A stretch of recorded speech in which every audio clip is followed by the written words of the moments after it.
why Republicans are turning against Trump's $1.8 billion fund. For years, Donald Trump built his political identity around a single message. The system was weaponized. Government agencies had been turned into political tools. Federal investigations had become weapons against political opponents. And according to Trump and his supporters, countless Americans had suffered because of it. That belief eventually led to one of the most controversial proposals of Trump's second presidency, and $1.8 billion compensation fund. The purpose seemed simple: provide financial compensation to people who claimed they had been unfairly targeted by politically motivated investigations. To Trump supporters, the fund represented justice, a chance to correct years of abuse, a chance to help people whose lives had been damaged by government actions. But as details emerged, something unexpected happened. Resistance began growing, and it wasn't coming from Democrats. It was coming from Republicans. Suddenly, lawmakers inside Trump's own party started asking uncomfortable questions. Who would receive the money? How would eligibility be determined? Who would decide whether someone had truly been targeted? And perhaps, most importantly, who would pay the bill? Those questions quickly transformed a popular political slogan into a complicated policy fight, because creating a fund worth nearly $2 billion is very different from campaigning on the idea.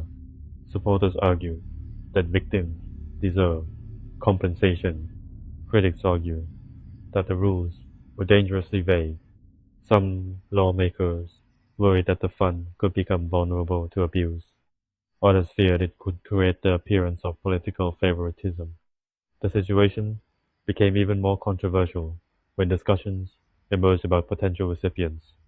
Could individuals connected to highly controversial political events qualify? Could allies or powerful politicians receive payments? Could the government end up rewarding people based on politics rather than objective standards? Even Republicans who generally supported Trump began expressing concern, not because they rejected the idea entirely, but because they feared the political consequences. Many understood that public perception could become a major problem. If voters believed taxpayer money was being distributed unfairly, the backlash could be severe. And that fear created a rare situation. For years, Republican lawmakers had largely remained united behind Trump on major issues. Now some were openly discussing restrictions, oversight, limitations, additional safeguards. The debate exposed a growing tension inside the Republican Party. Most Republicans agreed that government abuse would be investigated, but many disagreed on how far the response should go. That disagreement transformed the compensation fund into something larger: a test of loyalty, a test of political judgment, and a test of whether Trump's influence could overcome concerns within his own party. Because for the first time in a long time, the biggest obstacle to one of Trump's major initiatives wasn't coming from Democrats. It was coming from Republicans themselves. And the battle was only beginning. The Trump plan. Even Republicans don't trust. Political battles are usually predictable. Democrats oppose Republican proposals. Republicans oppose Democratic proposals. The sides line up. The arguments begin, and the outcome often depends on numbers. But occasionally, a proposal creates a different kind of a a conflict within the same party. That is exactly what happened with Trump's $1.8 billion compensation fund. As criticism grew, Republican lawmakers found themselves trapped in an uncomfortable position.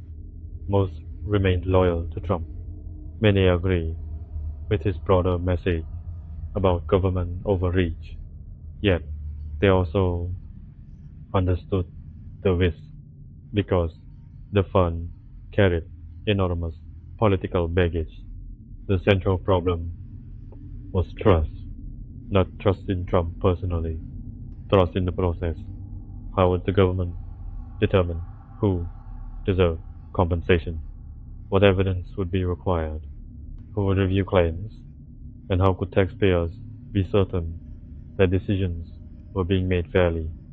Those questions became increasingly difficult to answer. The larger the fund appeared, the larger the concerns became. Lawmakers worried that even a handful of controversial payouts could dominate headlines for months. A single questionable recipient could trigger national outrage. A single political controversy could undermine the entire project. That possibility frightened many Republicans because they understood something important. Even voters who support Trump often oppose wasteful government spending. Even voters who dislike government agencies still expect accountability, and even loyal supporters may become skeptical if billions of dollars appear to be distributed without clear oversight. As pressure mounted, some Republicans began exploring ways to limit the program. Others proposed stronger congressional supervision. Some called for stricter eligibility requirements. The goal was not necessarily to destroy the fund. The goal was to control it, to reduce risk, to avoid political disaster. Meanwhile, Democrats seized the opportunity. They argued that the controversy proved the proposal was fundamentally flawed. If Republicans themselves lacked confidence in the system, critics asked, why should the public trust it? That argument gained traction, especially as legal challenges emerged. Federal courts became involved. Questions about executive authority surfaced, and suddenly, the compensation fund was no longer simply a policy proposal. It had become a legal battle, a political battle, and a public relations battle all at once. For Trump, the situation revealed a difficult reality. Influence has limits. Even inside a party, he largely reshaped, even among politicians who support him, even among allies who agree with many of his goals. Because when billions of dollars are involved, loyalty often collides with caution. That collision is what makes this story so important. The real question is no longer whether Trump can persuade Democrats. The real question is whether he can persuade Republicans.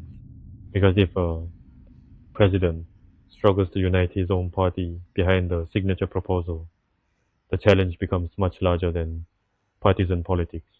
It becomes a test of leadership itself.